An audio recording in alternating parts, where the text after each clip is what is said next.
growing up in Memphis. Like, a lot of people don't understand how serious of a place Memphis is. Yeah. I think, when you think of Tennessee, the South, any part, you think like country shit, right? Oh But God, bro. Unless it's Atlanta or some shit like that, or Birmingham, New Orleans, that places that just sound black, bro. Right. But yeah, my growing up in Memphis is interesting, bro. Like I said, it teach you just how to be a shark, bro. And it's so cutthroat, and you got to look over your shoulder everywhere you go. Then when you get out here, you kind of have PTSD. Like, goddamn, I ain't got a lot my door a little bit, bro. Growing up where we grew up, I went to sleep hearing gunshots every night. So like, and then even going to school, bro. Niggas was getting shot at my school, so they had 2-3 sets of metal detectors there and niggas was still getting guns and drugs and whatever the fuck they wanted in school. Cause I bought whatever the fuck I wanted. Niggas gambled, niggas did whatever they wanted to do at that school, bro. Yeah. Because you just had ways around. They ain't gonna sneak through the back door, let you in. You give it to a girl, she could put it in a purse, like in a bra, whatever the fuck niggas had to do, bro, to be doing what they wanted at Hamilton. They did, bro. And that shit didn't just stop, once you got out of school, bro, because once we get out of school and I'm going back to the neighborhood, once again, I'm over here with motherfuckers who don't like us, bro. So if we walk by the park at the wrong time. What's up? This is the ChoppedByT podcast where we get real, raw, authentic conversations out. Your host, T. And to the right of me, we got Soul. How you doing? Glad to be here today, bro. I'm glad you came, man. I'm glad you came. Long overdue, bro. I think the first time we might have met was like maybe 16, was it maybe? 15, 16? I think we had ended up doing the talent show outside the Rick at MTSU, bro. And y'all had the stage set up, bro. And like shit, ever since then, bro, it's just been like this, fool. Yeah, was it 20? It may have been before 2016. When did you come to MT? Shit, I came like the spring semester of 2014. So I started in like January 2014, right at the top. Yeah. But I know I wasn't really pushing like the music for real like that, bro. I might have did a little open mic or some shit, but I think after Storytellers, which I know was like maybe it was either 2015 or 16, November of 20. And actually, I think that was the last one they had. Actually, yeah, it was like me, Brittany Spencer, Van, Evan Dupree, Maz, and Angel, I think. Yeah, but after that, shit just like really kind of started snowballing. And I think that was like my first real big event, like MTSU Storytellers. No, and I have been following you ever since. I think I seen you at Storytellers, and that what made me like, I'm gonna go ahead and get him on the show. And we kind of been at loose contact since then. That shit was I don't want to say it was a fluke, bro, but it's like in retrospect, looking back now at like some of the artists that like submitted music, I'm like, damn, bro. Like at the time, the quality of my music wasn't there. You feel me? The content and the substance and like the subject matter was there, but sonically it wasn't there. So I was really surprised in hindsight that they picked me. But then when I met the dude who did it, Stefan, and me and him formed like a real bond, and he was just like, he heard what I was saying underneath, all the the other shit, bro. But he just decided to like throw me that live, bro, and it went from there, and shit, niggas just like never look back. Yeah, you been working there since. I want to get into your story though. Born and raised in Memphis? Yeah, South Memphis, bro. We moved around a little bit, bro, like as a kid, bro. Probably like maybe South Memphis is so big, bro, that it's 100 hoods like within that shit. So I was initially born in a neighborhood called Third World, which is like a little bit distance from like the airport. But if you ride down that strip of airways in Memphis, then it's like nothing there. Yeah. Like liquor store, cheap hotels, like prostitute, drugs. There's a lot of that kind of shit going over there. So that's why they called it Third World, because a lot of babies was running around looking fucked up, running around in diapers, snotty nose and shit like that. So like a third world country. Hell yeah. Like, but it's like, it's pride in that, knowing that you came from it. I think like my mama wanted better for us though. So when it was time for us to start school, at least like she got 6 kids. Like when she had the last 3, which like me and my other 2 brothers, she decided to move us like more centrally into like South Memphis, like right next to a school called like Hamilton. And like, if you from Memphis and South Memphis, or Memphis in general, you know what Hamilton is. But Hamilton, like one of them areas where you don't want your kid to go to school. Like it's talked down on. If you hear that, you kind of get a little side eye. It was rumors every year about shutting the school down. Gangs, drugs, violence, a lot of this shit, bro. So my mama ended up moving us over there. Obviously, the neighborhood hardened us and taught us like how to live and survive and shit, bro. And then I think after 8th grade, she moved us to what would eventually become, how niggas had ops and shit, like the ops neighborhood type shit. So us being from like DHG near like Castalia, Cane Creek, them the neighborhoods that Shiesty and Dolph from. And then she moved us like on the other side of South Memphis, which is like where youngster folks and like all the other folks that we wasn't keep fucking with, like, that's where they live, bro. So even having to sharpen ourselves over there, bro, like have to fight niggas over there just because you knew you ain't from there. Folks want to try you, you know, like nigga try to extort you because you ain't, you know, they thinking you gonna go for it. But me holding my own as like a little skinny ass kid, you know, folks had to respect that shit. You know, I done got jumped a couple times, like nigga to pulled up to my house, did whatever. But I think like just standing on my own 10 earned me the respect with them same men. And now they see me in the neighborhood, they praise me, like they proud of me, cause they be happy to see me win and shit. But you know, like I said, it came for sure, like with some fire and shit, bro. And I think that it ultimately instilled the hunger in me to go be some once I got out of Memphis. Cause I'm like, well, shit, nigga, the odds was against me. Like I'm fighting niggas that I'm going to school with every day. Like we can't even walk through the hallways without it being beef. I'm like, shit, I done got the MTSU. I'm like, this shit ain't nothing, bro. Young guy, I'm like, so even with the music, bro, I got out here and I saw folks wasn't as hungry. They weren't as ambitious. Like niggas weren't trying to put on their own shows. Like niggas weren't trying to like just really take the lead of their career. A lot of folks out here was like waiting on promoters and shit. But just that hunger and that initial ambition definitely came from like South Memphis, brand. Like seeing a lot of my classmates pass like early on to my probably since I was in the 8th, 9th grade, bro, a close friend, not somebody that I just know from social media or the internet and passing, like real close friends, cause getting gunned down, murdered. We ain't talking about like they ain't even getting to grow old, not 16, 17, 18, we talking about 14, 15, bro. It was like real then. So within all of that, bro, I just found, I wanted to start telling stories, bro, because I felt like I didn't have a voice at the time. Yeah.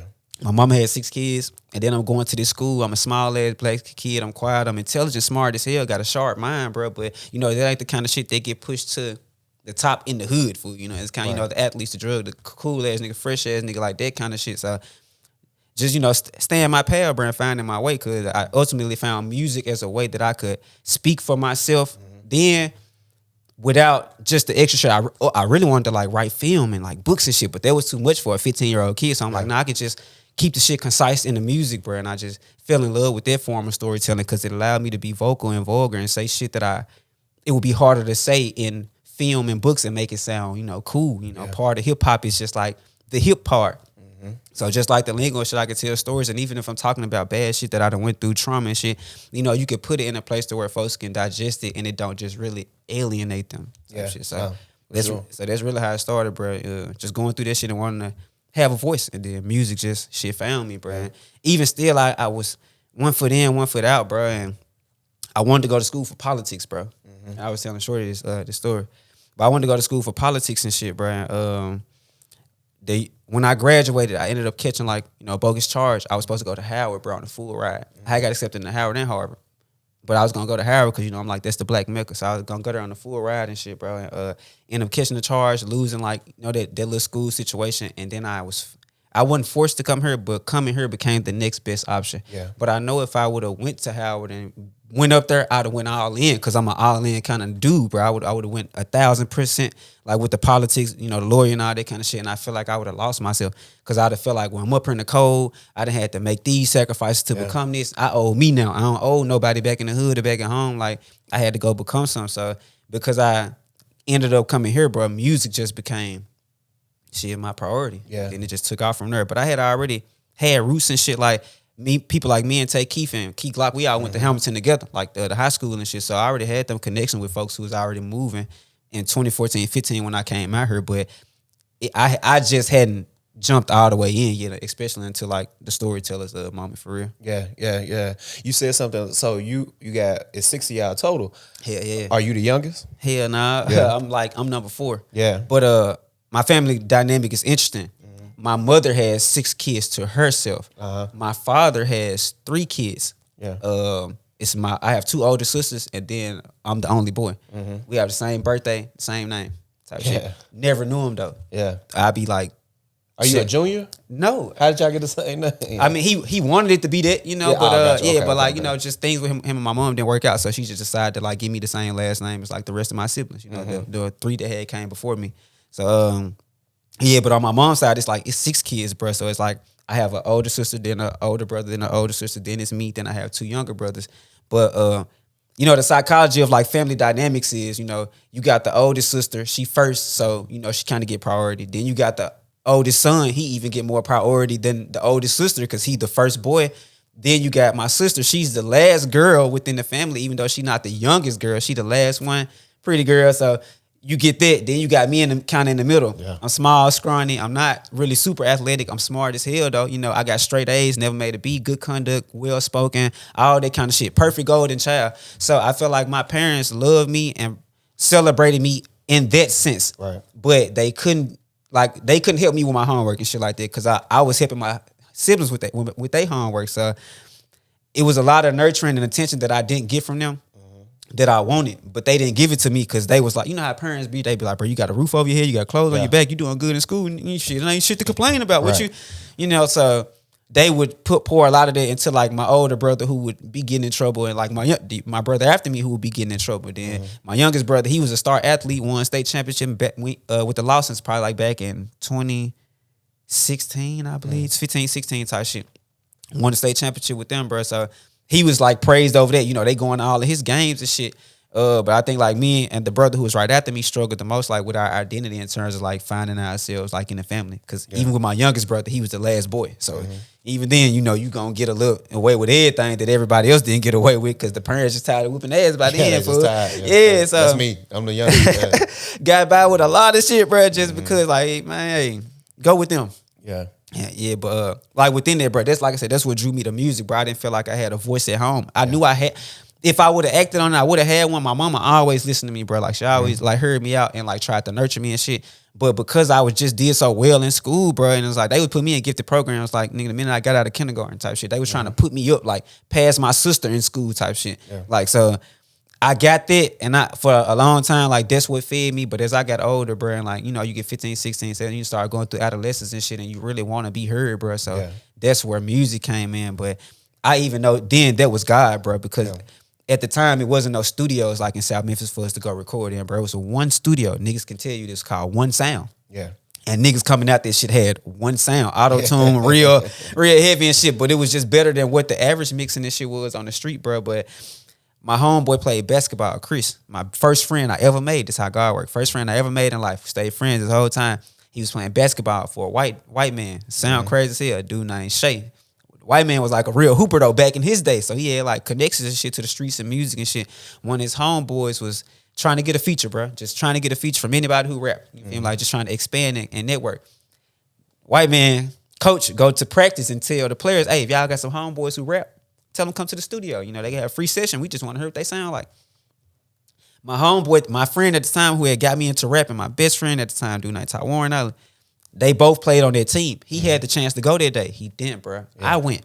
Dude came and picked me up. When he sat in the studio, bro, for like 6-7 hours, bro, and I just went off the top, back to back, 100 bars, 50 bars, just getting this shit off, bro. And after that shit, he just took a liking to me, bro, and was like, yeah, bro, you gonna be in here every day. And shit, he really helped mold me into like even wanting to be an artist and taking music for real, because he was like, you know, you got to get out of mode. It's just like trying to be Kendrick Lamar and kill a nigga with 100 bars, bro. You got to learn how to write songs. And then that's where it became like a real thing for me. But yeah, bro, like Coach just gave me that outlet. That's how I know it was God, because it came through like the first friend I ever made in life. So it was like meant to be. Yeah, it was a blessing, because shit, my other friend could have went, and he was really more heavily into music and more talented on God at the time. He was like in the choir, nigga had awards and shit, like well rounded, bro. Like had an audience. He was doing freestyles and shit, like, you know, back when in the day in YouTube, you know, you would play the beat and get on the joint and record yourself and just upload. He was doing a lot of them shits, bro. That shit was going so viral that folks at our school was singing that shit to him in the hallway. So he had a real buzz and motion, and me seeing him do this shit, I'm like, damn, cause this nigga hard. So maybe if he would have went that first day and cause I probably would have let him hog the microphone, cause I was like, this some shit I like, I'm good at, but I'm like, he born to do this shit. So I probably would have let him hog the mic, and me and Cuz would have never made the connection for me to get to where I am, bro, and like had this moment, not today. But yeah, bro, just wanted to have a voice, and at the moment I needed the most shit, God dropped the motherfucker out the sky. I was like, with everything you got on your mind, cuz go to the studio and get, you know, do it the right way. Learn how to do it, bro. We was in the craziest studio ever. They had to learn how to mix this shit and all this kind of shit. It sounded bad for a number of years, bro, but that time and that patience and that preparation that went into it allowed me to write songs like Mama. Yeah. Do you still had a relationship with them? Hell yeah. Man, I talked to I talk to Coach every goddamn day. Like, but the thing with Coach is like, bro, I didn't realize it at the time, but he was like really in the streets, bro. You know, like he just kept us away from a lot of this shit, bro. And it's like because he was like, well, y'all some little dudes I believe in. My dude was picking me up from school, bro, in the trenches,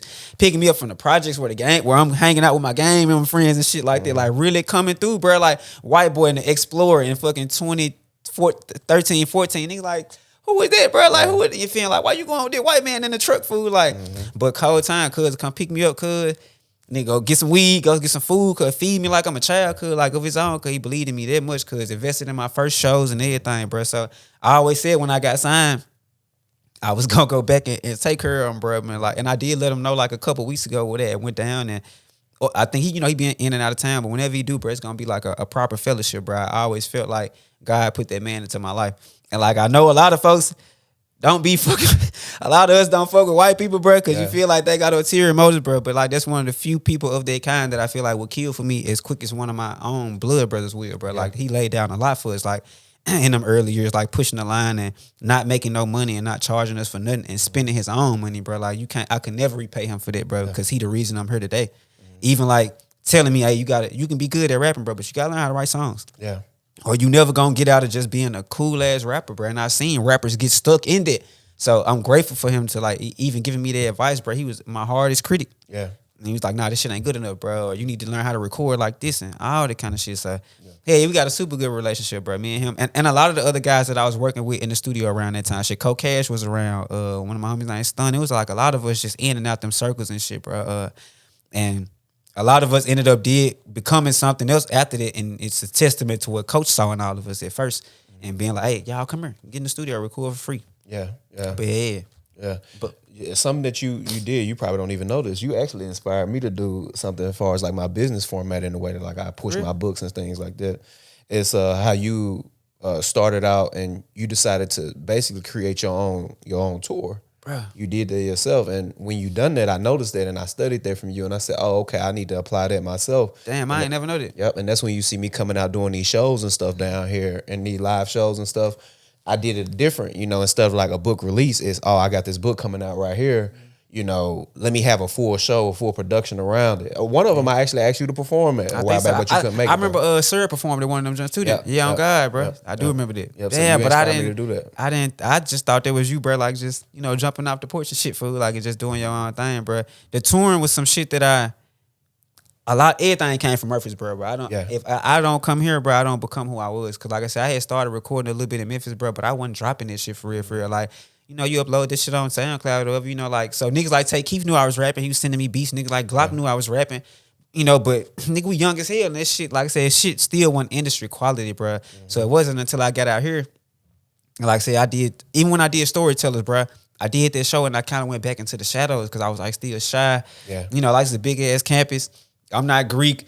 I'm not just like one of the most flies niggas on campus yet. Nigga, I hadn't even got a refund check yet. Nigga, I hadn't even got a goddamn meal plan yet at this shop, bro. I was struggling bad like my first year or two at MTSU, bro. And I think there was a show we did at the Bug and that Pig. I don't even know if it's still called. That shit is over there by where the Harley Davidson shit is, like towards outskirts town going to Smyrna and shit. It's like a little plaza over there, bro. We did a show over there and we hand sold tickets to that motherfucker and sold them out. And I saw that we packed them motherfuckers. It's like maybe 100, 150, 200 people. And I'm like, damn, bro, all these folk bought a ticket out of somebody's hand. Like, here, I'm like, nah, I'm like, this is a new model. And I remember that night, bro, the lady, it's another lady named, I think Mina. Well, I don't even want to say her name. She might try to sue me or some shit. But it was a lady who used to promote out here and do shows and shit. She was like a stud and shit. But that night, she ended up like running off with a nice portion of the money that we had made like from that show and shit. I didn't really give a fuck. I was more proud of the standing ovation that I had got that night because niggas was coming up to me, shaking my hand on stage. So I was like, bro, I can really do something with this. So after that, bro, I had my first show at Autograph Studios.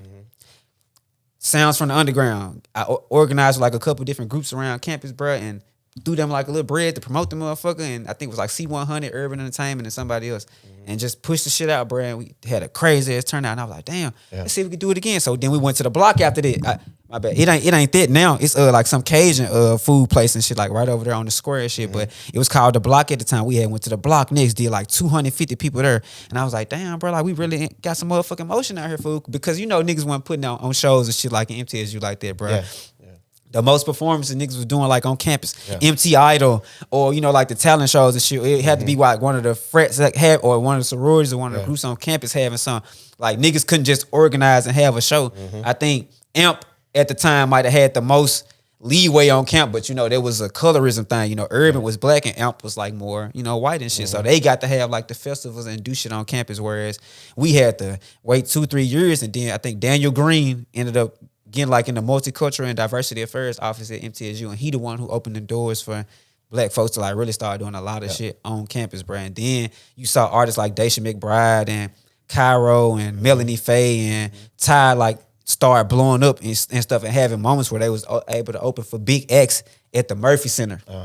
And I'm like, damn, I wish they had that when I was like on my little run and shit. But by that time I was already gone. I was touring and shit, bro. But the whole idea of learning how to organize a show, I learned that shit here, like in Memphis and shit. I mean, not in, I'm in Murfreesboro, bro. Like just on the account of my friend James, bro. Like he made me ride with him while he was helping me organize the Sounds from the Underground show, or the show at the Bug and the Pig. And was like, bro, this how you negotiate with folks. This is how you meet up with folks. This how you contact venues. Real shit that's real simple, bro. That shouldn't even be hard food for artists nowadays, bro. But he taught me all like the little tiny details, bro, of like being an artist and like putting on the show, bro. Even down to like the flyer, the promotion, how to promote, who to get, how to pick your artist, how to promote, what days, what times to post, bro. And I just took all this shit in, and I never, ever lit up. And I was like, well, if I could do this in Murfreesboro, I could do it in Memphis, I could do it in Atlanta, I could do it in New York, I could do it in LA, I could do it in Chicago, North Carolina, South Carolina, bro. And it just ended up happening, bro. And a lot of folks wonder how. A lot of my musical peers was like, bro, how the fuck did you? I was like, shit, I just got 5 niggas in this city who wanted to do the show together, and was like, hey, I can go in on the venue, we can all split the venue, or however y'all want to do this shit, bust it down, but we can have a show for real. And then you just go do that in 7, 8, 9, 10 more places, bro. It really ain't as hard, but I don't think the average artist want to stay up to 11, 12 o'clock in the morning researching venues and sending emails, and a nigga might not even hit you back to 3 weeks later. You got to send 4 follow-ups, or the hard work of like stalking venue owners, because some venues don't even have their contact online, bro. You got to call and try to catch a motherfucker at the right time, or pull up in person, bro. All them kind of things, especially when you in Murfreesboro and you can't pull up to the venue in Atlanta. You can't pull up to the venue in California. You can't pull up to the venue in New York or Cincinnati or South Carolina. Like you can't do none of this shit. You gotta really just be on your 10, bro. And I didn't have no help like with them tours. Like I was running with the block like around that time. Like there was like my crew for real, but they was just more on some after the fact. Like it looked like, they was like, a lot of folks thought that we had a label over there with me, Cam, and Steph and shit, and Ty doing music and shit. I was like, y'all locked in together. And Malik was with First Flight, doing the promotion and the marketing and shit, bro. So then you had the Marcus there who had the social media like shit. So you had different members who contributed everything to that thing, bro. But in terms of actually paying for them shows and like the tours and shit and getting there, like that was like pretty much all me. But they loved me enough to where they was gonna support and push this shit, you feel me, as if it was their own food. But shit, they wasn't musicians. They didn't know shit about that. They just believed in me and got behind me, bro. And once I did it the first time in 2018, I was like, oh, well, I can do it again. Then I did it twice. Then I ended up going viral with like Mama at the end of that year, bro. I think I dropped it the week of Christmas or some shit like that. And then after that, bro, I just never looked back, bro. But being in Murfreesboro for sure put me on that path towards making them shows and shit for real. I want to go back. Growing up in Memphis, like a lot of people don't understand how serious of a place Memphis is. Yeah. I think, when you think of Tennessee, the South, any part, you think like country shit, right? But, God, bro. Unless it's Atlanta or some shit like that, or Birmingham, New Orleans, that places that just sound black, bro. Right. But yeah, my growing up in Memphis is interesting, bro. Like I said, it teach you just how to be a shark, bro. And it's so cutthroat, and you got to look over your shoulder everywhere you go. Then when you get out here, you kind of have PTSD. Like, goddamn, I ain't got to lock my door a little bit. Yeah. Like, niggas do shit around the university, bro.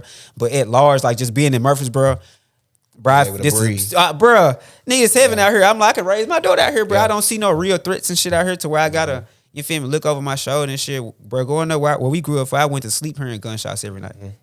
So like, and then even going to school, bro, niggas was getting shot at my school. So they had 2-3 sets of metal detectors there and niggas was still getting guns and drugs and whatever the fuck they wanted in school. Cause I bought whatever the fuck I wanted. Niggas gambled. Niggas did whatever they wanted to do at that school, bro. Yeah. Because you just had, ways around. They gonna sneak through the back door, let you in. You give it to a girl, she could put it in a purse, like in a bra, whatever the fuck niggas had to do, bro, to be doing what they wanted at Hamilton. They did, bro. And that shit didn't just stop, once you got out of school, bro, because once we get out of school and I'm going back to the neighborhood, once again, I'm over here with motherfuckers who don't like us, bro. So if we walk by the park at the wrong time, my niggas finna chase us and really try to beat our ass. Not one day, every day, just because we wasn't from over there. And they knew that when we was at school, them was the same niggas we were fighting. So they weren't finna let up off us, bro. I was a kid who really stayed to myself, bro. I didn't fashion myself as like no gangster. I didn't try to jump out of my body and do shit that I wasn't raised from. I knew we was cut from a different cloth because I seen what my cousins and shit live like. Mm-hmm. And I was like, my mama just doing a good ass job of keeping us from being right there. But it was times where, where you get older, you realize, damn, we was kind of right there, real close to being just like her. And then you wouldn't have never like knew which way you would have took, bro. But yeah, it's different, bro. Like, so I've been losing family members and friends shit since I was 14, 15. In the neighborhood of Third World where I, grew up as like a kid, bro, that's where the first person I ever seen get shot at. I was like 3-4 years old. I'm outside looking down the hill, seeing a dude get his head blowed off. I just seen the ambulance come. He laying down there bleeding out. And to this day, that dude still be walking around Memphis with a limp. And I'd be like, damn, bro, you twin. Like, you won't got shot, goddamn. And from all them years ago, bro. So you just couldn't escape it. I think, like I said, my mom did a good job of hiding this shit. We didn't really never know how poor we was or how up we was and shit like that. And then it was a period where my stepdad had an accident at work and shit, and he couldn't work, and it was really all on my mom. Then he had a period where he went to jail and shit. So just going through the ups and downs, bro, living in the hood and shit, fool, you come to want better for yourself, bro. Yeah. And because you see so many folks who don't have no future, bro. Like, I graduated with 119 people, fool. Mm-hmm. Out of that 119, fool, 50 of us might have went to college. Yeah. 10 to 15 of us might have actually finished.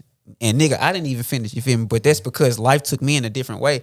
And I knew I didn't fail because I couldn't do the work. I was hustling doing people papers at MTSU, bro. You feel me? While I was here, that's how I was funding like some of the tours and the shows and shit, bro. But so I knew my mind didn't fall off. It was just like a personal choice with music and then having a daughter.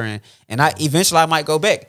But I just know at the time I didn't finish. But like, there was a story for like a lot of the kids who went, they didn't finish or they had to take a year off or they never went back and they got some year and they was just leaving really to get the fuck away from Memphis, bro. Because you knew that if you stayed, bro, you was going to either be working at FedEx or Nike. Yeah. Like, them the only consistent jobs coming out of high school, the nigga just going to hire your ass with no experience because they finna slave the fuck out you. Yeah. So, a lot of folks went straight to them jobs, bro, out of high school and got stuck in that cycle, bro. And now, shit, niggas coming up on almost 30, bro, and they like still at that job because they ain't never went and lived and shit, bro. So me even being able to tour, bro, and go around the country and the world full of this music shit, I really feel like I won in life, bro, because it's 100 niggas that I know I could go shake their hand right now who ain't never been to California. Yeah, yeah. Never been to New York, let alone for some shit like that they, like, it's profitable, it's good, like, it's like they craft something, they have a passion for it, fool. You feel me? Like, niggas be truck driving and shit, you can travel and shit like that, but it's different going to California like for a show. To do something you love. And having folks back home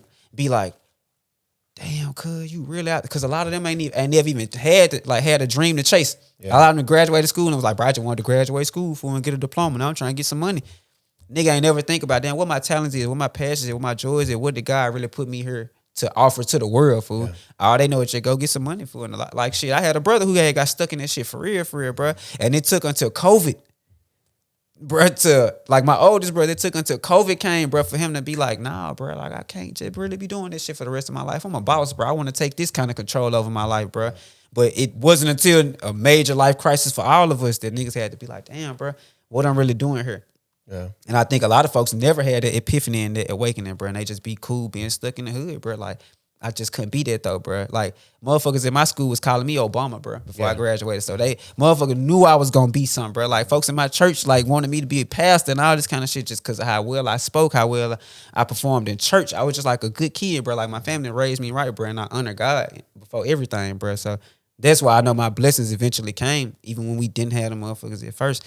But as you're growing up in Memphis, bro, you just gotta watch yourself, bro, because even the scariest motherfucker will kill you, bro, because he's scared that you gonna kill him. Yeah. So like when you have motherfuckers like that, then you got people, it ain't no guy that's in the streets and shit no more. Like, it ain't no OGs for real shit. Niggas OG be 17, 18. What the fuck is you finna teach me, goddamn? Cause you ain't even never had a real relationship before. You ain't never had a real job before, cause you don't know what real motion is outside the streets and shit, fool. So with a lot of that, bro, I stay out the state of motherfucking out the way, bro. Cause I seen like a lot of my friends died of that shit early on. I had a friend named Casey.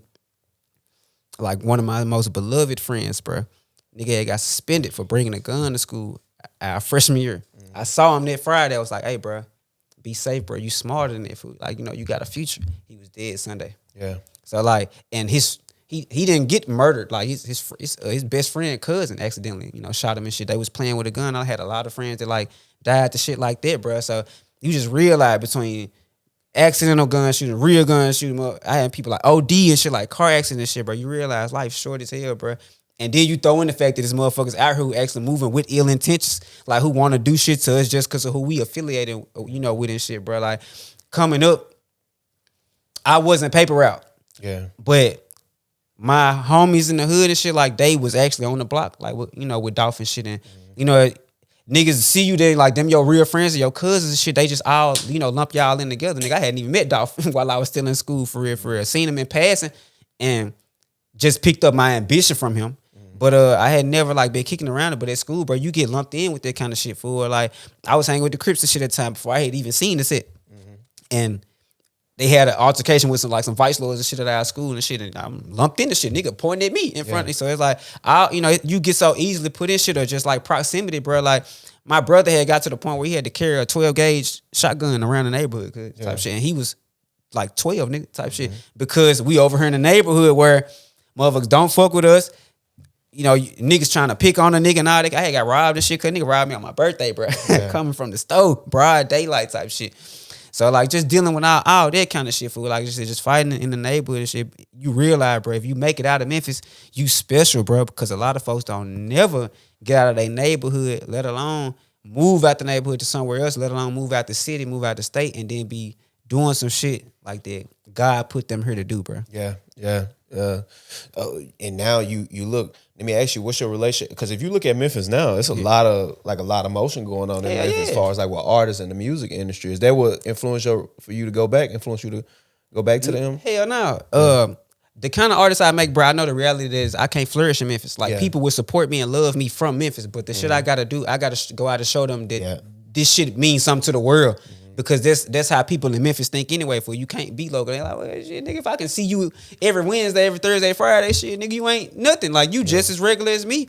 So with people like me, because my shit ain't in the flash and the glamour and the glitz and shit, being out in the streets and shit, people have to see me go be great somewhere else, and then they'll respect it because they're like, damn, for you wouldn't have made it somewhere else where it was hard for you ain't had nobody supporting you. That's where I got a lot of my fan base from Memphis, bro. Not because I started my career there. I started my career in Murfreesboro, so a lot of my fans came from here, Nashville, Knoxville, shit outside, and then folks from back home took notice and was like, nah, he putting on, and then the love came. But like I said, I always had relationships with people like Key Glock, Take Keith, like even before they had they big moments and became household names and shit. I'm talking about, I got beats from that Take Keith first made when he was like 14, 15 years old. Like got songs that I sent Glock when we was like still in fucking high school and shit, bro. So just even having them relationships and shit and seeing them niggas elevate, bro. We still all fellowship with each other. I went to Dreamville Festival last year, bro. Like just on behalf of like Glock and shit, and shit, Tay Keith had helped me tour with Boz in 2019, bro. So I, people like that will pull strings for me and look out for me like when they can and shit. But it's just because like they went to school with me. They know that hood that we came out of, cause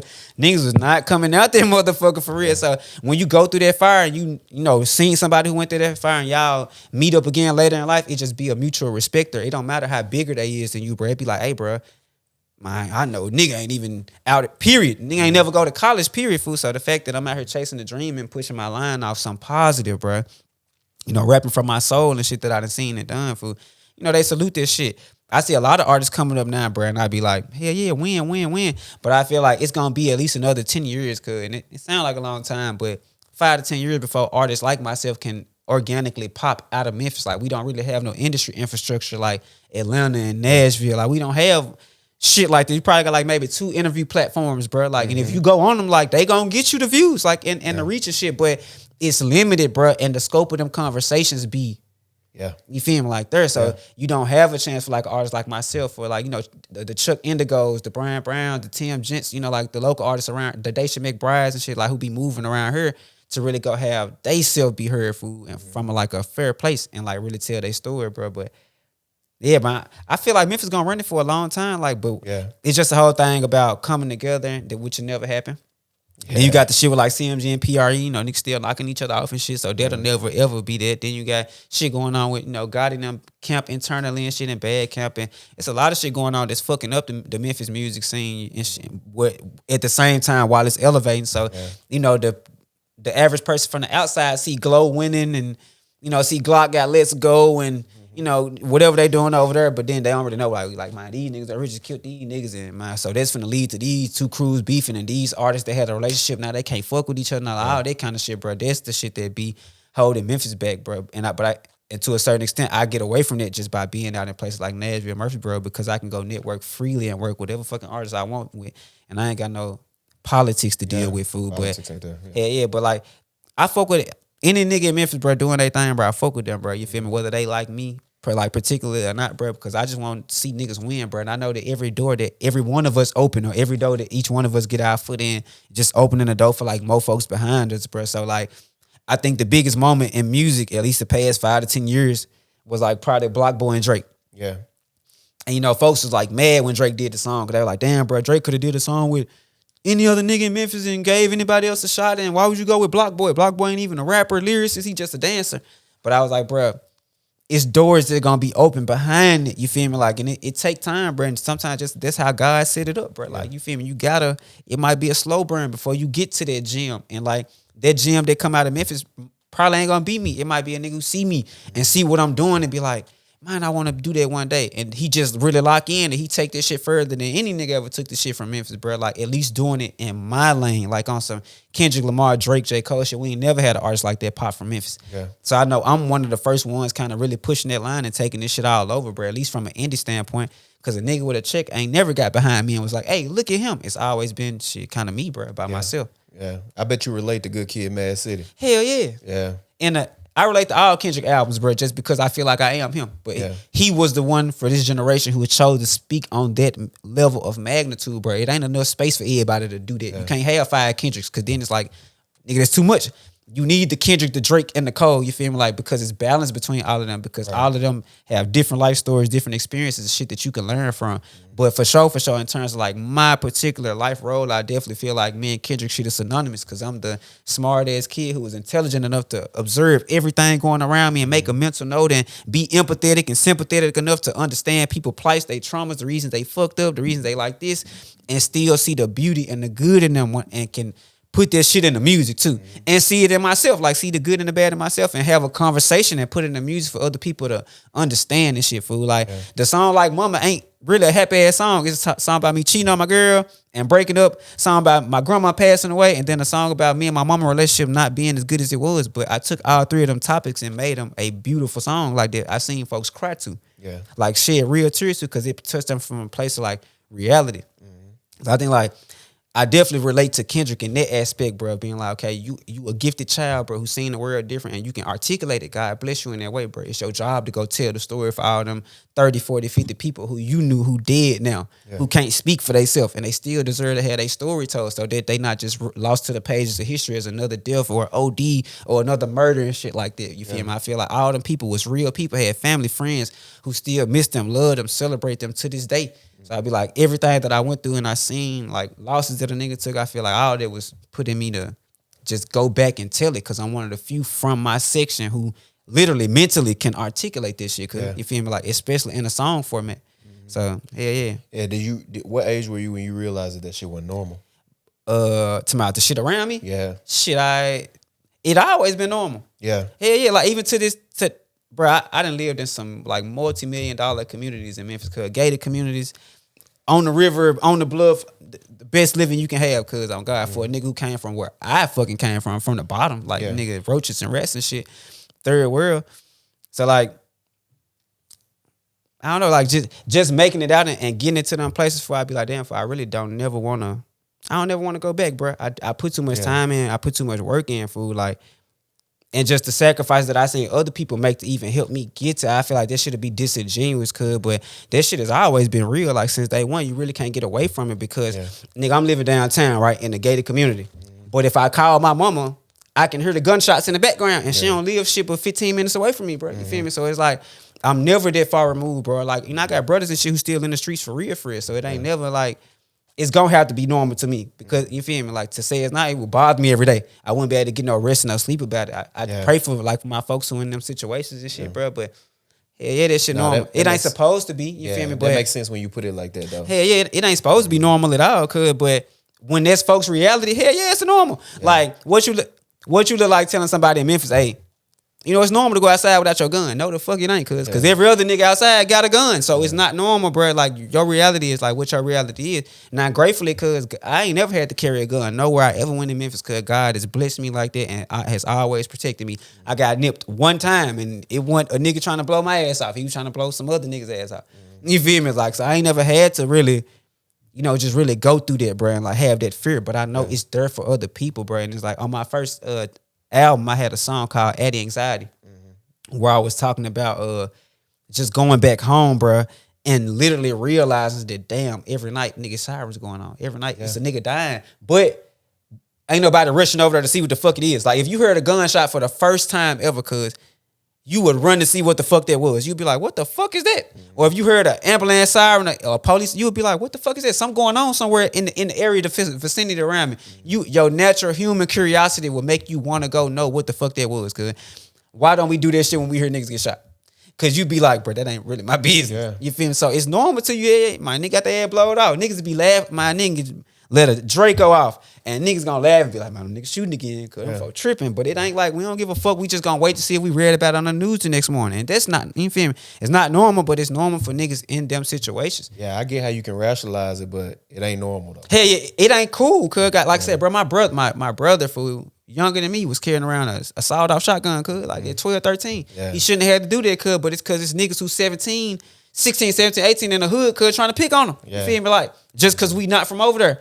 And my brother was like the nigga who was gonna go be adventurous in the hood. So a nigga catch him, they might challenge him and try to pick on him because, you feel me, like, man, nigga ain't over here. You think you hard, you think you run. So he went through his little share of troubles and shit, bro. But if he wouldn't have had that, ain't no telling, he might not be here today. Somebody might have caught his ass coming through like one of them alleys in South Memphis, cuz, and really done him bad food type shit. Yeah. And that's how it go, bro. Like, I got brothers who wasn't even in the streets and became victims of like street shit. You feel me? Like getting robbed and shit. Really trying to make an honest play, cuz, make, you know, hustling and shit in the hood, nigga robbed them, cuz, like, that's just how it go, bro. Yeah. But like, you know, when you realize that it prepare you, bro, you never lacking. That's why I say you can go anywhere else in the world, and it's like, this shit niggas nice as hell out here, food type shit. You feel kind of probably how everybody from West Tennessee feel about the rest of Tennessee. Be like, once you get the fuck out of Jackson, cuz, and Bolivar and Memphis, cuz, you don't think of nobody else is no fucking threat, cuz. Like maybe a nigga from East Nashville or out south, but man, nigga, I'm from Memphis. I'm from West Tennessee. I feel like I'm the baddest nigga walking, cuz, I'm God. Whether it's just me or 100 niggas behind me.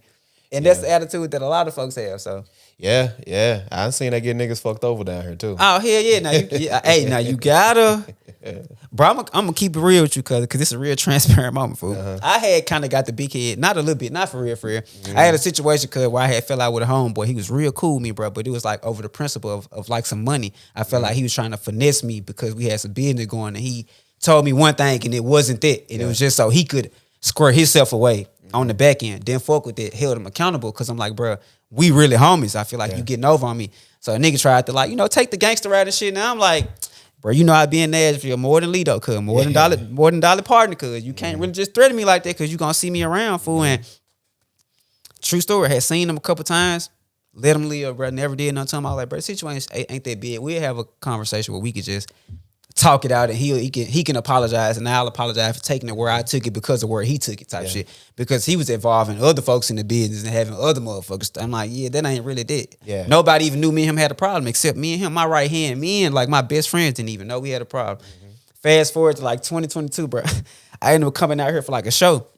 And the people who was at the show, like, I know this shit is not kept. I ended up coming to the show, bro. I came like with a girl I was seeing at the time and one of my homeboys. None of them knew what was going on. I knew I was gonna see the dude that night, right? Get there. I'm thinking like, well, you know, we was cool before, so we could have, bro, this nigga brought 10 niggas to the show. Yeah. I said, damn, fool. Like, so even in having that moment, I'm like, bro, you know, I thought it was gonna be like real respectable.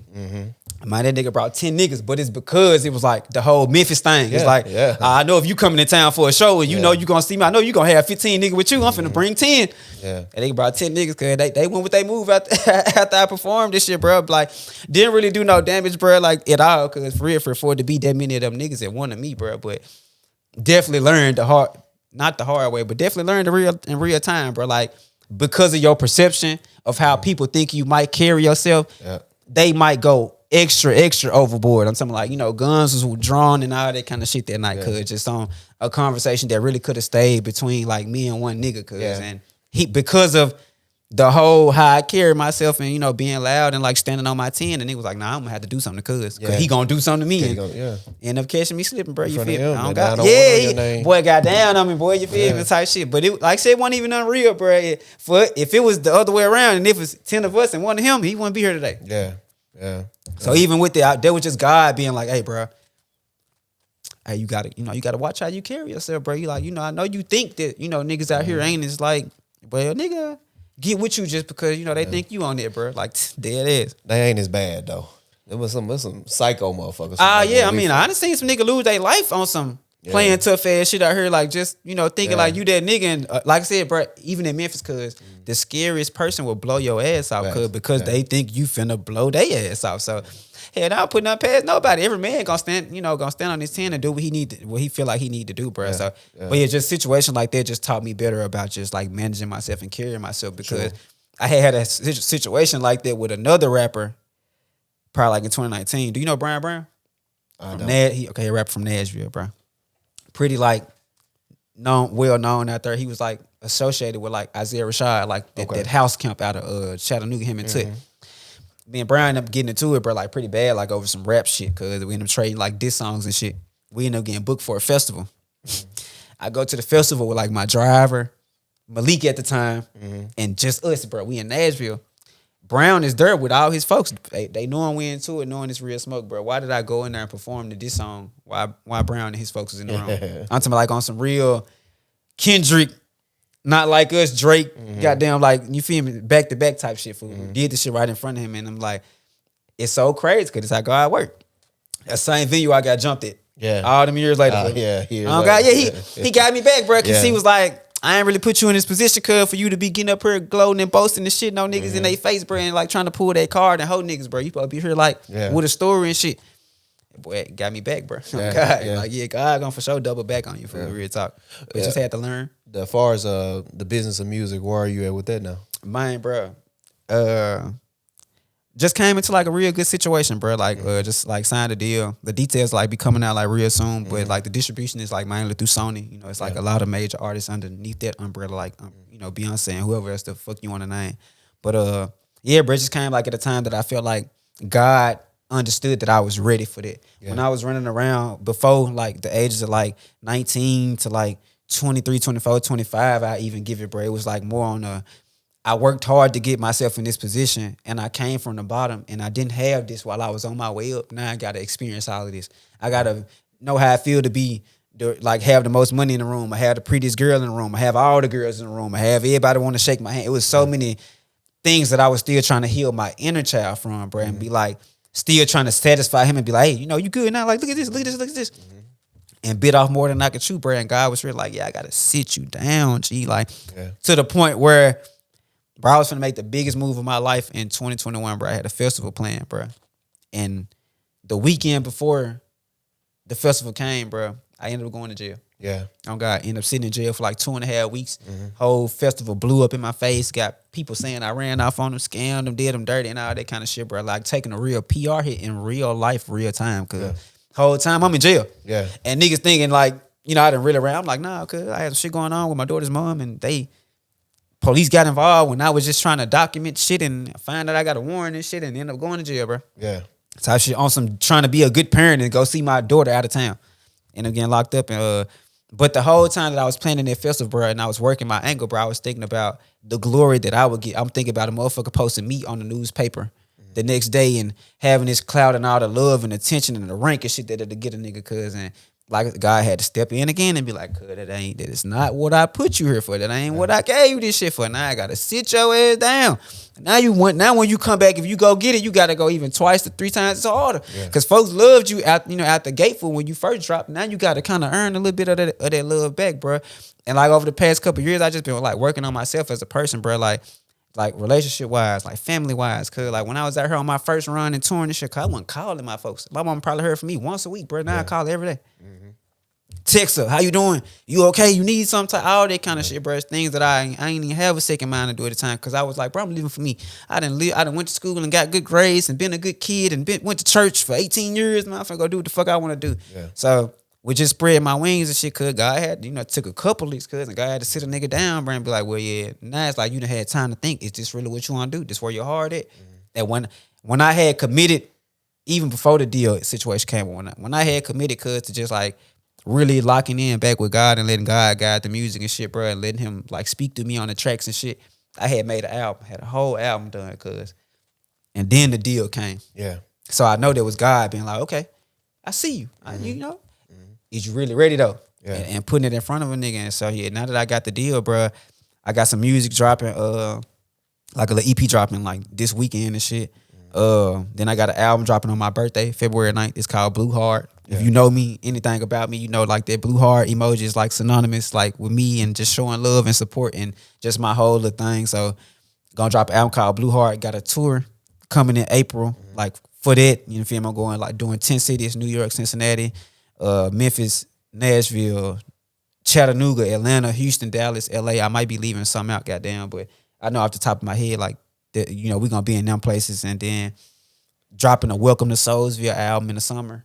I feel like that's the story I really need to tell for like Memphis. You feel me? Like the inner city of like, because Memphis is referred to as Soulsville, but the actual area where like Stacks, records and shit is like that's it's an actual neighborhood, bro. My grandma lived next to Stacks Records my whole life. I never knew that. Cause dead ass. Like over there in the Lemoyne community, LMG community of like South Memphis, like type shit, like that's where they really was. Cause so a lot of the acts, I had to go back and learn that a lot of the acts that had Isaac Hayes and Aretha Franklin and a lot of Otis Redding, cause they was getting actually picked from that actual community. Yeah. Like Stacks in Soulsville wasn't going out signing motherfuckers from out the country, and they was going around to the neighborhood, bro, in South Memphis and actually finding talent. Yeah, that's crazy. But I didn't even when I took my name Young Soul as a rapper, I ain't know shit about none of that. Cause on God, never knew that. Never had put together two and two. Like, damn, you grew up in Soulsville and you make soulful music and all that kind of shit. So that's how I know God was just up there laughing when he wrote the shit down. I was like, yeah, he gonna trip when he find this out. It's this connection, bro. Cause my first rap name was Young Sweet Lito. I had got that from Pimp C, Young Sweet Jones. Yeah. And I was like, well, I can't be calling myself Young Sweet nothing in the hood, nigga. Yeah. So I'm YSL, a short abbreviation. Young Thug blow up. Then you got the YSL clothes and shit like that. So I'm like, bro, from a trademark standpoint, can't even use this shit either. Yeah. What the fuck could YSL stand for? Young Soul Lost. That was a joke at first. Then when I did storytellers, I got up there and said this shit. Like, yeah, my name is Young Soul. I performed, got a standing ovation. I was like, this God confirming to me, hey, you Young Soul. Yeah. Yeah. It's crazy. How does God speak to you? Does God speak to you in that way like that? Hell yeah, a lot of ways, bro. I promise feel like God to do some shit like, bro, I know there been times where I'd have been broke, cuz, and I need to make a move in life, like on some music shit for my career, cuz, and I was willing to sacrifice it all, and it literally came out to the very last penny that I had, cuz. You feel what I'm talking about? Like, on the road, many nights, like, just when we wasn't having no money and really making it, the ends and shit meet, cuz, like, as many times I'd have been out on that road, bro, and God was just like, hey, here you go. Yeah. Or I wanted to make a move, and I ain't know where the bread was gonna come from. God, like, here you go. Yeah. Or like it's time, like the times where I fuck up, I have to see God correcting me in hindsight, bro, because I have to sit down and be real with myself and be like, nah, you were moving like this. Then I can see where it was God, because I done G-checked myself and like, nah, you were tripping. This happened. Yeah, good, cuz set your head down. You ain't see it at the time. Now you see it a year or two later, but cuz saw it then. If he ain't stop you right then, and I'm telling how bad it would have got, cuz. Nah, God speak to me for real, bro. My family had raised me in church shit from nigga a baby up until I was 18, bro. And I started studying scripture on my own, bro. Yeah. Like I read the Bible maybe like 4-5 times, bro. I can quote scripture and shit to the point where when churches would like visit our church, bro, they would put me up there to speak. Or like pastors in the church would be like, hey, bro, can you write me some notes for my sermon and shit like that? Like dead ass, cause right. And I promise to you right now, bro, I could go to my church and be like, hey, I'm done rapping. I want to be in the pulpit. I would be in the pulpit Sunday, cause oh God, with a full house ready to hear me speak, bro. So I know that God has always been with me, bro. He's always been in my voice and in my story and in my life, bro. Even my mama told me as a kid, she like, people listen to you. Yeah. Your voice ain't just the deepest. It ain't the biggest. It ain't the loudest. But when you speak, like, and you speak from your heart, folks will listen to you type shit. Now, I never let that idea go, cuz. So I know that everything in my life of what I wanted to be led up to me being a storyteller and an orator, you feel me? Because God literally put me in a place to observe human interaction so that I could observe and use it to help people learn from that shit. Fool, you feel me? Like I'm not cool with people just thinking of Memphis as a place where like people just go to die. Yeah. Or like the gang shit or the gangster shit and shit. Yeah. I want people to look at it as like places like, nah, it's like a lot of like, fertility here. It's a lot of life here, a lot of history here, fool, a lot of gems here.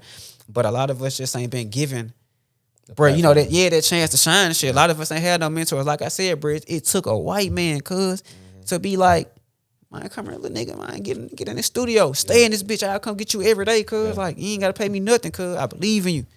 And it took that for me to, like, be here in front of you today, bro. But if coach don't ever extend that olive branch, you feel me, and my homeboy don't ever come and tell me, think you need to go, bro, and I don't never actually let the nigga come, bro, none of this shit ever happened, So it's all off.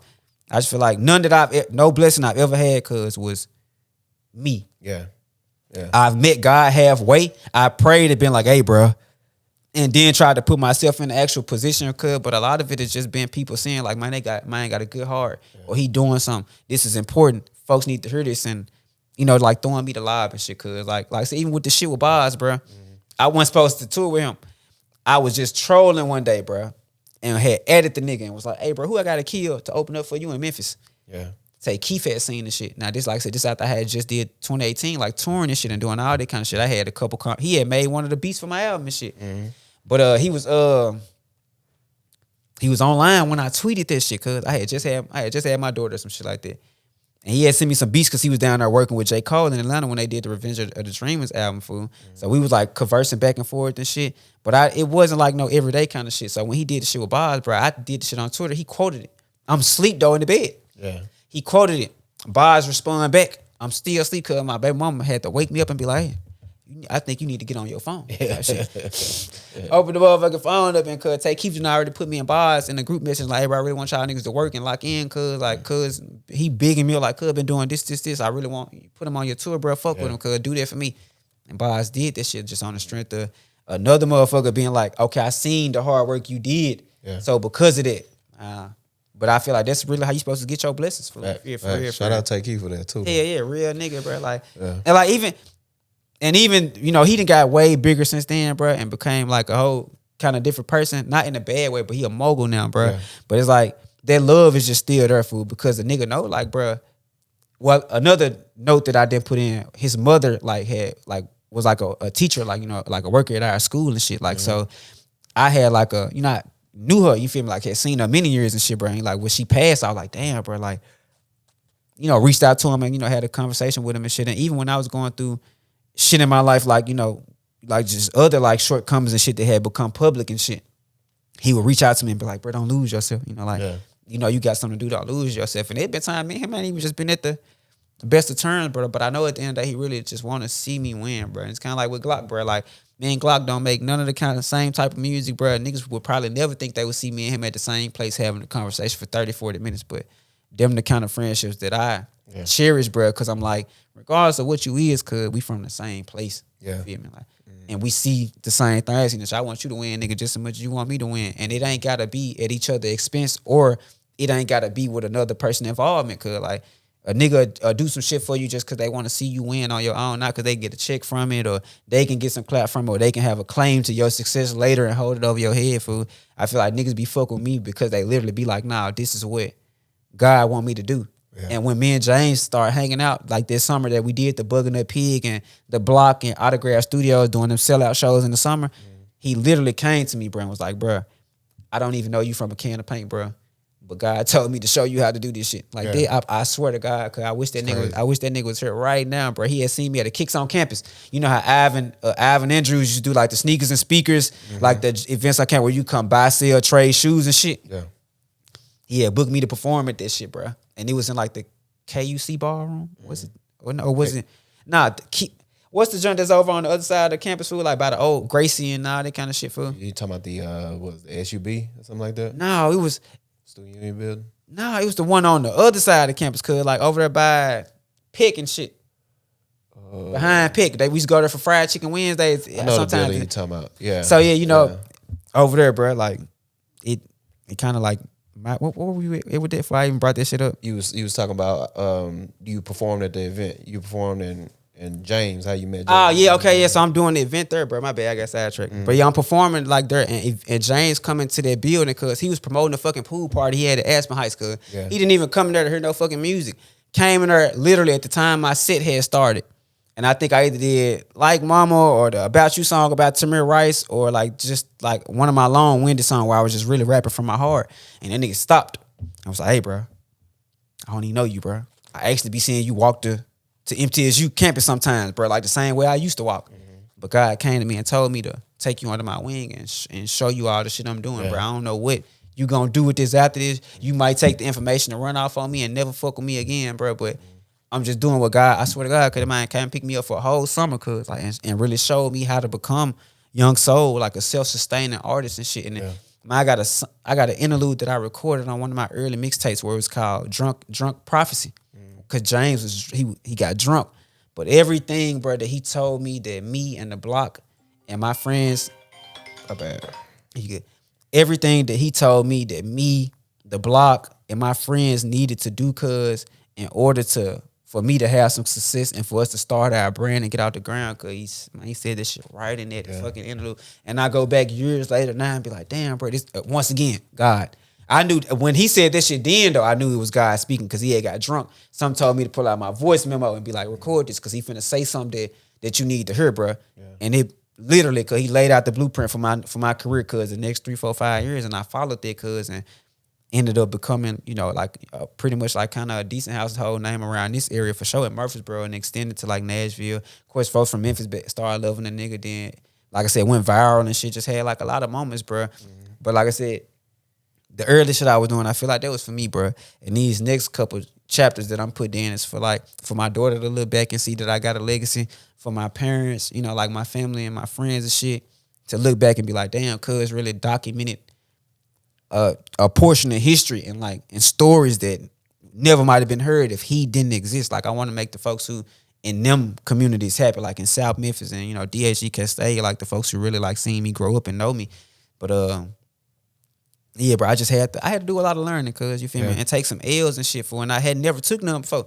You feel me? Like, for real, other than like losing people, but even then I had chalked it up to just being life. I'm like, man, you know, niggas gonna die. Yeah. Shit, you just, that's how it go. Yeah. You know, you say your prayers and you hope they was okay and you hope they ain't die a real painful way. But once they gone, cuz, you feel me, like that, you know, they gone. And I had accepted that at a real young age, cuz just looking around at all my siblings and family, I'm like, damn, fool, one of us gonna die first. Yeah. And then another one gonna die. Then the numbers gonna get slowly infilled. So even understanding that as a kid, cause I was like, Brian, gonna really just hold on to like folks around me, cause folks gotta go. But just, you know, living now and seeing what I seen, bro, and surviving what I survived. Cause, and I ain't never even probably used that term before, cause I ain't look at it as like surviving a jungle or like a war, but that's what it was. But surviving everything I went through, bro, and like just circling back, I know the next chapter just supposed to be for everybody else. You feel me? I got to heal my inner child, and I got a child out of that, you feel me? Like this, and I feel like that was my full circle moment. Yeah. Like searching for love. I was searching for love through music. And I literally got, you know, a daughter out of there who loved me and adore me and like want to be just like me, fool. So it's cool. Now everything, I be like, this is what God want for me. If he give it to me, it's because literally he wanted me to be here. Somebody in here needed to hear this, no matter how big or small it get. Because, you know, with music, bro, I always want to be Currency.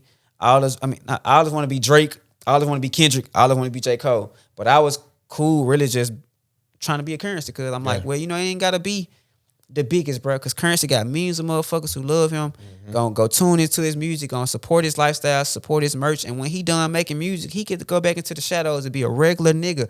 He don't gotta be on stage with 100 chains, he ain't gotta be in the club, he ain't gotta be kicking it with this nigga and that nigga to stay relevant, dating this girl, have this drama, being this beef. He literally fucking Currency, cuz niggas know he rap and smoke and go home, cuz I want folks to like kind of have that same connotation with me. If God see fit for it to be bigger than I see it being, then that's cool. I'm gonna take that blessing, cuz. But I'm always knowing this is somewhere I could be comfortable at, so that when I'm done, I don't have to feel disappointment with music, bro. Because I feel like if your whole life you only chase being the biggest star and you only got maybe 15% of the way there or 20% of the way there, if you only look at it as like with the pessimistic outlook, you be like, damn, bro, I ain't get to be what I really wanted to be. But damn, nigga, what did you do all along? You feel me? all this shit matter, cause it ain't like it. Yeah, the journey matter, fool. And it's like I got a thing, fool, where like in my house, I said this year I'm gonna just start celebrating myself more, bro. So any great moment that I've ever had in my life, like from the tours and like shows, or like I was in a movie last year, bro, like, or like I was in a TV show, you know, acted for the first time, bro, like a lot of shit, cause I'm gonna hang this shit up on my wall, bro, because them trophies, like, you know how you got your book covers and shit, like them trophies to us, bro, that's some shit that you really poured your life into, and other folks received, and it affected them, cuz. So why wouldn't you be proud of yourself, cuz? It ain't gotta be 300 million, it could be 300,000, bro. Like that like mama video probably did like 300,000-400,000 views on Twitter and shit, bro. To me, nigga, that's 400 million. That's platinum. You feel me? So part of me want to hang this shit up on my wall, bro, because I'm like, damn, 400,000 people saw this, and out of that, I know at least 100,000 motherfuckers like this nigga hard. You feel me? I seen that shit in real life, so like, you know, just wanted to celebrate myself more, bro. Life's so goddamn short, bro. And when you do get done with whatever you doing, you know, like when you look back, you don't want to not have no monuments that capture them in the moment, to where you could think and be like, damn, I remember where I was this day. I remember how I felt this day. I remember what the crowd was like this day, bro. So yeah, this new space I'm in, bro, I'm more thankful for everything. I think it kind of started with my daughter, bro. I named her Naima.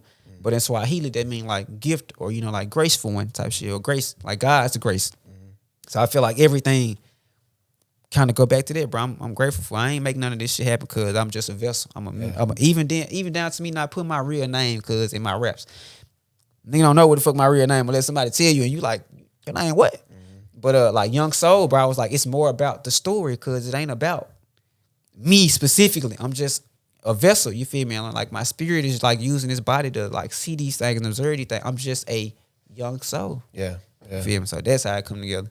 Listen, man, I'm glad you came on and finally talk to me. Hell yeah, bro. It's been long overdue, bro. And it's like, you know, like I told you off the camera, bro, I chose this platform because, you know, you ask real questions, bro. Like you try to really understand people as a human. And I feel like this is one of the few interviews I could do where it wouldn't be Young Soul answering the questions. It would actually be me, like the person I am inside of me, Douglas, answering the questions, bro.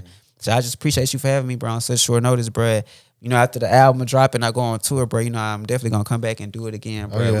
We can run it again. You can ask me some more, bro. Depending on, I'm gonna send you some of the music shit too, bro. You could just, you know, ask me some questions just in private, or the next time I come back about just shit that I talk about in this shit, bro. Cause this next project, I'm opening up, bro, and really just telling the story of how I went from just a little nigga starting out want to do music, kind of getting a big head, to like this moment now of like all this reflection and, you know, growth and like wanting to, like to be better and put better out into the universe and shit, bro. So I'm definitely gonna like let you hear this shit if you want to. Oh yeah, hell yeah, I want to hear it anytime. I'm just gonna leak you the whole notes, bro. And you just go back and just give me like your synopsis on it. I recorded some last night with Jessica Taylor, bro. And you know, like she one of the best voices like we ever heard, like around her type shit, bro. So yeah, I got some shit with her on the album, bro. Like, you feel me? And excited about it, bro, cause it ain't just songs. It's like records, it's music and shit, cause shit that I can send to my mama and be like, what do you think about this? Or like shit that I can listen to with my daughter now, bro. Like if I can't sit and listen to it with my daughter, cause I don't even want to be making it. You feel on God? Cause I'm like, you imbibing this. Like if you see me liking this and nodding my head to this, you gonna think it's okay and shit too, fool. You know, you gonna. So nigga, we be listening to Beyonce. The Cowboy Carter, the Renaissance, or like, you know, Kendrick and shit, you know, like, or just like more positive shit, cause like because we need that too, bro. She pay attention to everything, and she done started making beats and shit now. Like on her own, I didn't even put the shit in her face, cause like she just literally like just took it up on her own and shit, bro. The other day on Christmas, actually, we had went to see the Star Night shit. Like it was a light show in Memphis, bro. We chilling at the gas station getting some gas and shit, and she just look at me like, "Hey, you trying to make some music together?" Damn. Fuck me up, bro. A real token. I ain't even getting out for Christmas this year, bro. That was the best gift I could have got, though. I didn't give a fuck about getting nothing else, cause just knowing that my daughter took a liking to something that I do, and I didn't force that on her. Like I don't play my music around her. I don't take her to the studio. She don't know. I mean, she know now that I got the deal, cause I had to tell her, like I do what Beyonce do now, type shit. You feel me? But you know, prior to that, bro, she didn't really know that shit. Like her mama played my music for her, like, you know, when she was in her stomach and shit, and. But like ever since she been born, bro, like I didn't, you feel me? My daughter probably been to the studio with me, bro, probably once or twice ever, bro. And she wouldn't remember that shit because she was like 1 or 2 years old. Type shit. You feel on some, she just sitting in the corner. Type shit. But yeah, bro, it's like a lot of growth, bro. And like I said, you know, this next chapter I'm just doing it for everybody who ever believed in me, cause starting with my daughter up to you, bro. Anybody Oh, yeah. who ever invested like any amount of time in me and my dream and shit, bro, and gave me a platform to speak and be heard, bro, because y'all thought that I was worth something. This next chapter of life is like for all of y'all, bro. So Oh yeah, man. Anything bro. I can do, I always seen you as a talent for sure. Even when this may have been back in 20. It was when my partner Voy had passed away, so it had to be like 20, no, not 2019, 2018, something like that. Yeah. And I was just playing your whole album on repeat. I think I told you that. I think I DM you and told you that. Someone South Parkway. Yeah. That's when I dropped in 2019. Yeah, and I was playing it on repeat just because, just because I had listened to the whole thing, but I was just playing it on repeat just on the stream. I was telling you, like, I want to get the streams up. So I definitely think you're a talent. I always thought you were talented. You serve all y'all. I think, that whole group like that, all of y'all. Hey, yeah, bro, man, so many stars came out of fucking MTSU. Cause like, think about this, bro. Brittany Spencer, fool. Yeah. At the Beyonce Bowl, bro. You feel me? Like, or at the CMAs, bro. At the Grand Ole Opry, bro. Like, or Daisha, cuz having that moment with Black, bro. Or doing the film with Queen Latifah, bro. All these, like Take Keith, obviously, like, you feel me? But seeing all this shit go from here, bro, to here in less than probably approximately about 10 years, bro. Like that time period from 2014 to 2024, 25, bro. All this shit happened in between then, fool. And I feel like it's motherfuckers who still have yet to blow up and folks who still ain't even reached their ceiling yet, bro. Sure. Because even with all the shit that Britney got with Beyonce, I still feel like she got a record in her that's bigger than the record that she got with Beyonce. You feel me? Because she just that fucking talented. But seeing her that first night at Storytellers, like just being the big black girl with the guitar, I was like, damn, bro, I sincerely always prayed that she got her moment because she was talented. But the politics of country music and Nashville and all that kind of shit. Seeing people like her, or even Daisha being, LGBT fool and being black and being from Knoxville and not being from her, or Brittany, she from the DMV, bro. A lot of people transplant and come here, bro, and we excel because it just be them ripe conditions. Like when you hungry, bro, can't nothing, deny you. Fact. Or even like you grinding to build this into like what it is, bro. I'm pretty sure like just coming out here and seeing like, damn, bro. Being motivated and inspired by other people, you was like, yeah, bro, I got a spot in here too. I got a space in here too where I can fit, bro. Yeah. And I think that's what it was always supposed to be, bro. Like everybody got something that they can offer to this world, bro, through your pain and the shit that you've been through. It's just about finding that medium through which you can offer that to the world. Some of us it's music, cause some of us it's interviewing the creators. Some of us it's supplying the creators with the space to actually create. Goddamn, it's whatever it is, bro. But whatever you put her to do, bro, I just encourage everybody to lock in with this shit for sure. 25, we goddamn Trump them in office shit, man. You gotta be, we gotta be more sure of ourselves than other, bro. We gotta be more family oriented, more God oriented, bro, and just living in our purpose, bro. And this interview for sure is like one of them steps of me moving like in that direction this year, food. That's all I want. Oh I can't wait to see it. I'm gonna for sure keep up with your, your journey. Hell yeah, bro. Like I said, the album dropped my birthday, February the 4th. I'm going on tour. I mean, February the 9th. I'm bullshitting. My album dropped February the 9th. I'm going on tour April the 4th. The first night will be in New York. I'm actually going to be live streaming it to everybody on my social media. So even if you're not in New York, you going to get to see me do my thing tonight. Because I think that's a big thing. Like, people will see you go, but they don't know what the show be like. They don't really know is you really have emotion or not. So I'm really taking that personal, like that first show in Nashville and live streaming it so that anybody who can't come to the rest of the tour, or even if you thinking about coming and you on the fence or some shit like that, bro, you'll get to tune in and be like, oh yeah, that's worth my time, bro. And the first one will be in Nashville? Nah, the first night is gonna be in New York. New York. Yeah, New York on April the 4th, bro. Nashville is gonna be somewhere probably like that next week. Okay, that's the 4th, 5th, 6th.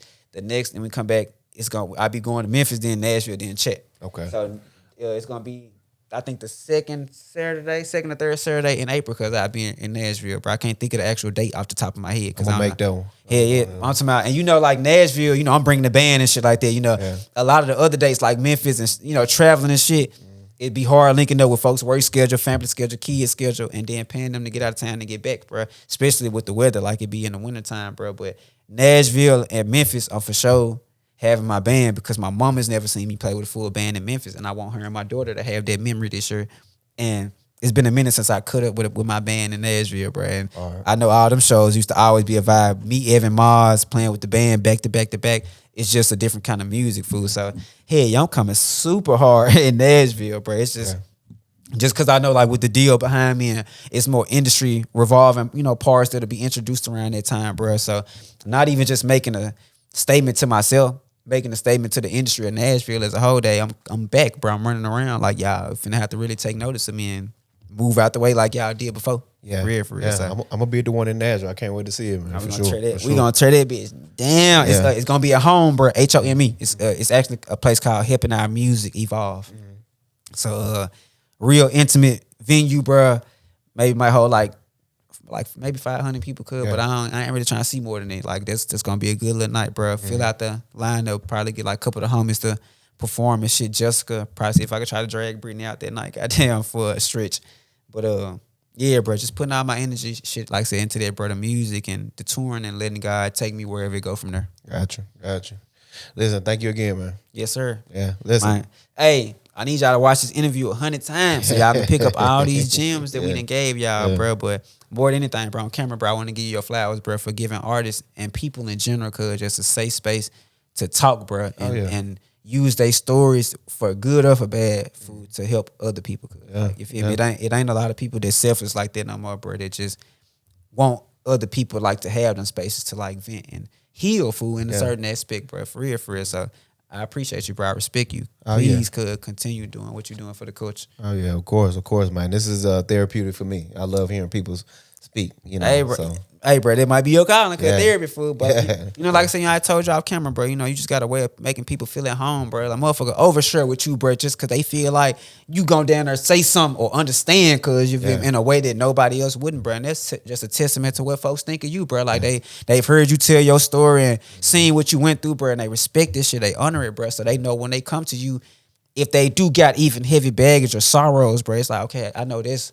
That's somebody who can understand, bro. And like, even in itself, it's a gift and a curse, bro. Because it's a curse when you go through it, but when you grow through it and you become somebody on the other side, the other folks can see that light in. Because then it's a win. Yeah, for sure, 100%. Well, look, thank you.